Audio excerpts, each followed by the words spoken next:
Hello all, बहुत बहुत स्वागत है आपका मेरे यूट्यूब चैनल में जो ईएसआईसी से संबंधित जानकारी के लिए है। मेरा नाम है जितेंद्र। ईएसआईसी से संबंधित ज़्यादा से ज़्यादा जानकारी पाने के लिए सब्सक्राइब कीजिए मेरे यूट्यूब चैनल को और जुड़े रहिए मेरे साथ। तो आज का जो वीडियो है एक्सटेंडेड सिकनेस बेनिफिट यानी विस्तारित बीमा हित लाभ के बारे में है। ये ईएसआईसी का सबसे बड़ा हित लाभ होगा जहाँ पे बीमार कर्मचारी को 2 साल तक ईएसआईसी से फाइनेंशियल सपोर्ट मिलता रहेगा। इस वीडियो में हम देखेंगे एक्सटेंडेड सिकनेस बेनिफिट यानी विस्तारित बीमा हित लाभ क्या है, इसके लिए शर्तें क्या है, कैसे क्लेम करना है, कितने दिनों तक मिलेगा, क्या दर से विस्तारित बीमा हित लाभ मिलेगा और जो चीज़ें आपको ध्यान में रखनी है इस हित लाभ के बारे में उनकी हम समरी लेंगे। तो जैसे मैंने आपको कहा, ईएसआईसी 2 साल तक किसी कर्मचारी को आर्थिक मदद करती है और उसकी इलाज भी करती है। कुछ बीमारियां बहुत जल्दी ठीक नहीं होती, ठीक होने में महीनों सालों की ट्रीटमेंट लग जाती है, तब जाके आदमी पहले जैसा हो पाता है। उदाहरण के तौर पे जैसे हमने कोई कैंसर की ट्रीटमेंट ले रहा है, ब्रेन ट्यूमर की ट्रीटमेंट ले रहा है, सिंपल एक टीबी जैसा डिसीज है उसकी भी ट्रीटमेंट कई दिनों तक चलती है। ऐसे जो बीमारियां है तो आदमी काम पे नहीं जा पाता, पगार उनको नहीं मिलता है, शायद वो काम करने की परिस्थिति में ना हो, उपचार भी इनको मिलना बहुत कठिन होता है, उसके खर्चे ज़्यादा है। तो इस तरह की अवस्था में जो काम से दूर रहना पड़ता है कर्मचारी को, जिसकी वजह से उसको शायद पगार ना मिले कंपनी से, तो अपना उपचार अगर ईएसआईसी के अंतर्गत करे तो 3 साल तक ईएसआईसी के अंतर्गत उसका उपचार भी होता है और उसको 2 साल की सैलरी भी मिल सकती है। ये बहुत कठिन परिस्थिति होती है उस परिवार के लिए और उस कर्मचारी के लिए, लेकिन ईएसआईसी के होने की वजह से उसकी जो परिस्थिति है वो संभल सकती है। तो इसके लिए क्या पात्रता होनी चाहिए? कुछ तो कंट्रीब्यूटरी कंडीशन होंगी। कोई भी आदमी ईएसआईसी में आएगा तो क्या उसको ये मिल जाएगा? नहीं, ऐसा नहीं है।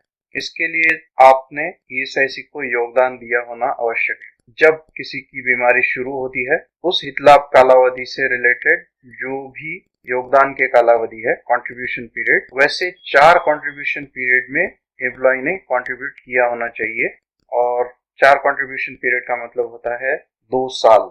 तो कंट्रीब्यूशन पीरियड और बेनिफिट पीरियड अपने पहले वीडियो में बताया हुआ है, तो आप वो जरूर देखिए, तो आपको समझ में आएगा ये 2 साल कहाँ से काउंट होंगे, कंट्रीब्यूशन पीरियड क्या है, बेनिफिट पीरियड क्या है। जिस हित लाभ कालावधि में ये बीमारी उसे डिटेक्ट हो रही है लंबी चलने वाली, उस हित लाभ कालावधि से रिलेटेड पिछले 4 योगदान कालावधि में उस कर्मचारी ने योगदान दिया होना चाहिए, ये पहली शर्त है। दूसरी, उन चारों में से कम एक कालावधि में वो बीमारी हित लाभ के लिए पात्र होना चाहिए। अब बीमारी हित लाभ की पात्रता की जो शर्त है वो एक कंट्रीब्यूशन पीरियड में 78 दिन का योगदान होना जरूरी है। तो ये जो 4 कंट्रीब्यूशन पीरियड है उनमें से किसी भी एक कालावधि में इस कर्मचारी ने कम से कम 78 दिन का योगदान किया होना जरूरी है। अगर चारों कालावधि में उससे ज्यादा है तो बहुत अच्छी चीज है और फिर उसका मतलब निकलता है कि वो सिकनेस बेनिफिट क्लेम करने के लिए इन चारों में से किसी भी एक कालावधि में क्वालिफाई होना चाहिए। और तीसरी शर्त इसमें यह है कि ये पूरे जो 2 साल के कालावधि है, 4 कंट्रीब्यूशन पीरियड, उसमें कुल मिला के 156 दिनों का योगदान उसने दिया होना चाहिए। ये 3 शर्तें कंप्लीट होने के बाद ये कर्मचारी ईएसआईसी के विस्तारित बीमा हित लाभ के लिए पात्र हो सकता है। और स्वाभाविक है कि ये आज के दिन, जिस दिन उसको ये बीमारी पता चल रही है या डायग्नोज हो रही है, उस दिन वो काम पे होना जरूरी है। जो ये पात्रता पूरी नहीं करता है उन्हें विस्तारित बीमा हित लाभ नहीं मिल पाता है। ये हो गई बात पात्रता की। अब अगर किसी को कोई बहुत गंभीर बीमारी का पता चल जाता है तो सबसे पहले तो क्लेम कैसे करेंगे? ईएसपी का पेमेंट तभी चालू होता है जब वो सिकनेस बेनिफिट पूरा अवेलेबल कर चुका है। कोई कर्मचारी अगर सिकनेस के लिए एलिजिबल है तो पहले उसको सिकनेस के लिए 91 डेज तक पेमेंट किया जाता है। सिकनेस बेनिफिट क्या है ये जानने के लिए मेरा सिकनेस बेनिफिट से रिलेटेड वीडियो आप जरूर देखिए।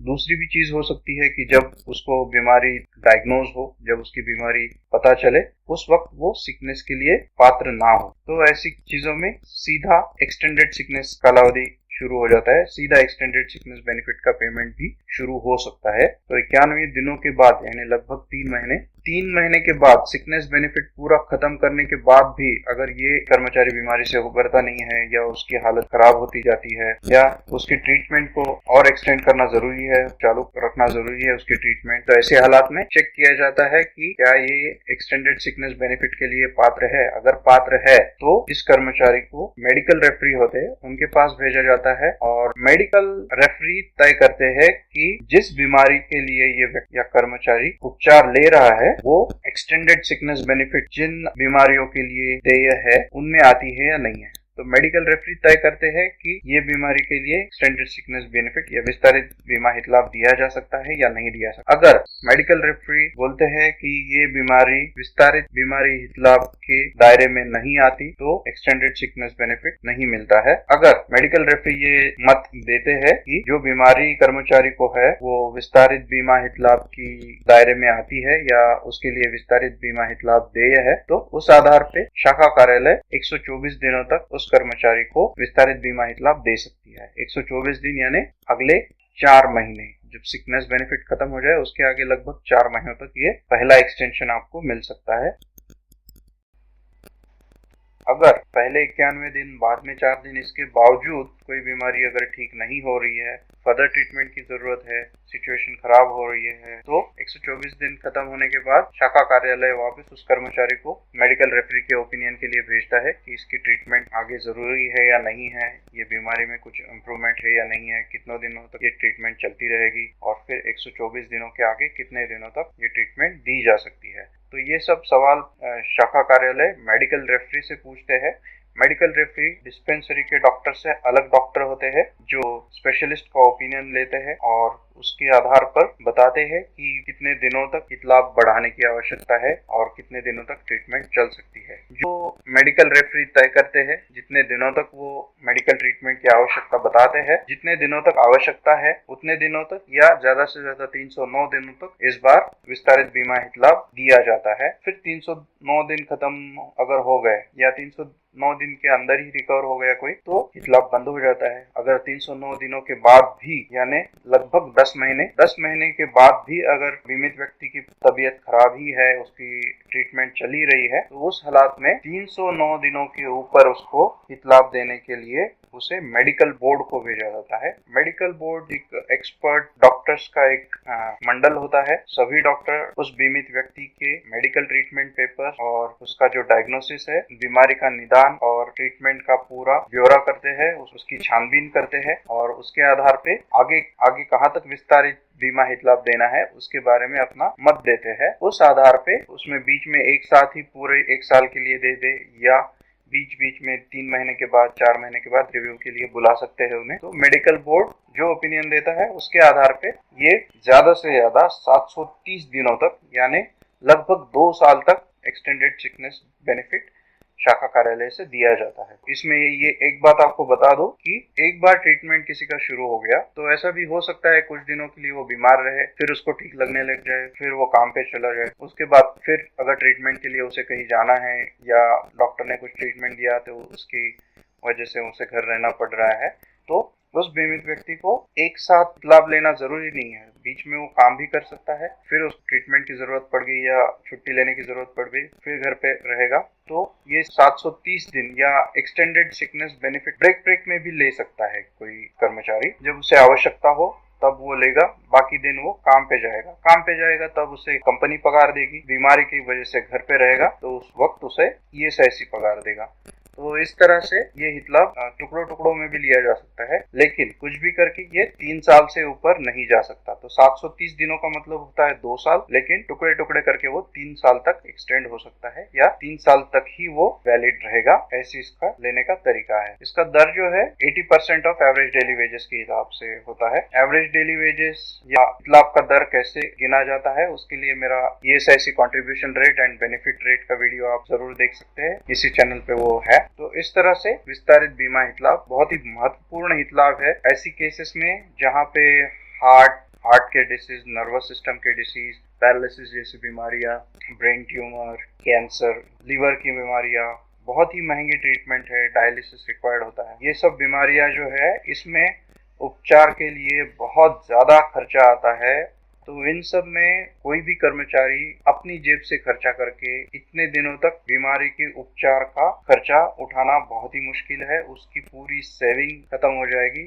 और पूरे परिवार विचलित हो सकता है ये ऐसी बीमारियों की वजह से। तो इन हालातों में विस्तारित बीमा हित लाभ एक संजीवनी की तरह उस परिवार की भी मदद करता है और उस बीमित व्यक्ति की बीमारी का उपचार भी करता है।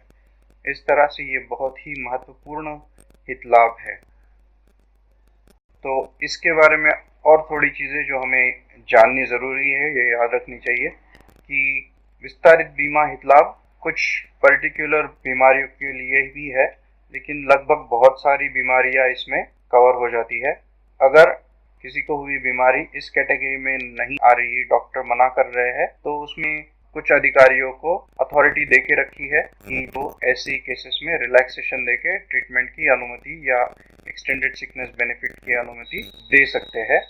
309 दिनों तक जो छुट्टियों का विस्तार होता है उसमें आयु की कोई क्राइटेरिया नहीं है, लेकिन 309 के ऊपर अगर किसी विस्तारित बीमा हित लाभ का एक्सटेंशन होता है तो उन केसेस में अगर किसी की एज 60 हो रही है तो ये लाभ 60 वर्ष की आयु गांठने तक ही सीमित हो जाता है, उसके ऊपर नहीं दिया जाता। तीसरी चीज, ईएसबी किसी पर्टिकुलर डिसीज के लिए ही सैंक्शन होता है। अगर बीमारी बीच में ठीक हो जाती है और उसके बाद कोई दूसरी बीमारी आ जाती है तो उस हालात में बीमारी चेंज हो गई तो विस्तारित लाभ बंद हो जाएगा। उदाहरण के जैसे तौर पे ले सकते हैं कि किसी को टीबी हो गया, ट्यूबरक्यूलोसिस, उसको विस्तारित बीमा हित लाभ दिया जा रहा है। अब वो 1 साल के बाद टीबी से पूरा ठीक हो गया, टीबी होने के बाद उसको नई बीमारी लग गई 2 महीने के अंदर अंदर, किडनी डिसीज हो गया समझिए। किडनी डिसीज के लिए उसको सेपरेटली ईएसबी या विस्तारित बीमा हित लाभ के लिए पात्रता की जो शर्तें है वो पूरी करना जरूरी है। टीबी के आधार पे जो हित लाभ उसको दे है वो टीबी के ठीक होने पे खत्म हो जाएगा। एक ही आदमी अलग अलग बीमारियों के लिए अलग अलग वक्त पे विस्तारित बीमा हित लाभ के लिए क्वालिफाई कर सकता है, लेकिन 2 अलग अलग बीमारियां एक ही हित लाभ या एक ही कालावधि में नहीं चल सकती। या एक बार एक बीमारी के लिए विस्तारित बीमा हित लाभ शुरू कर दिया तो दूसरी बीमारी का डायग्नोसिस होने पे दूसरी बीमारी को वो हित लाभ नहीं मिलता है, एक बीमारी के लिए एक ही हित लाभ मिलता है। जिस दिन पहला डायग्नोसिस पता चलता है कि किसी को XYZ बीमारी है, उस दिन से लेके 3 साल तक उस बीमित व्यक्ति और उसके परिवार को मेडिकल ट्रीटमेंट ESIC के अंतर्गत शुरू रहती है। ये इसलिए है कि बीमाकृत व्यक्ति बार बार बीमार होने से शायद वो काम पे नहीं जा पाए। अगर वो छुट्टी पे रहता है तो हो सकता है वो सिकनेस बेनिफिट के लिए जो एलिजिबिलिटी क्राइटेरिया है या मेडिकल ट्रीटमेंट के लिए जो एलिजिबिलिटी क्राइटेरिया है उनके लिए वो क्वालिफाई ना कर पाए, तो वो कंसिडर किया जाता है कि वो छुट्टी पे होने के बावजूद भी वो काम पे है, ऐसा सोच के उसको और उसके परिवार को मेडिकल ट्रीटमेंट 3 साल तक बिना कुछ देखे चालू रहती है। उसके लिए कोई कॉन्ट्रीब्यूटरी कंडीशन नहीं है। एक बार ESB सैंक्शन हो गया तो वो और उसका परिवार 3 साल तक मेडिकल बेनिफिट के लिए पात्र होते हैं। तो इस तरह से ESIC का ये बहुत ही महत्वपूर्ण हित लाभ है। इसके बारे में आपको और भी कुछ अगर जानकारी चाहिए होगी तो कमेंट में लिखिए या मेरे व्हाट्सएप नंबर पे व्हाट्सएप कीजिए या फेसबुक पे मुझसे कांटेक्ट कीजिए, मैं ज़रूर उसकी रिप्लाई देने की कोशिश करूँगा। मेरा अगला वीडियो मातृत्व हित लाभ पे होगा, मैटरनिटी बेनिफिट, जो एक बहुत महत्वपूर्ण वुमेन एम्पावरमेंट से रिलेटेड हित लाभ है। अगले 2-3 दिनों में ये वीडियो आप इसी चैनल पे देख पाएंगे, जरूर देखिएगा। ये वीडियो सभी के लिए है तो इसको ज्यादा से ज्यादा कर्मचारी या ESIC के बीमित व्यक्ति है उन तक पहुंचाइए। जुड़े रहिए मेरे साथ, सब्सक्राइब कीजिए, शेयर कीजिए, लाइक कीजिए। आपका बहुत बहुत शुक्रिया।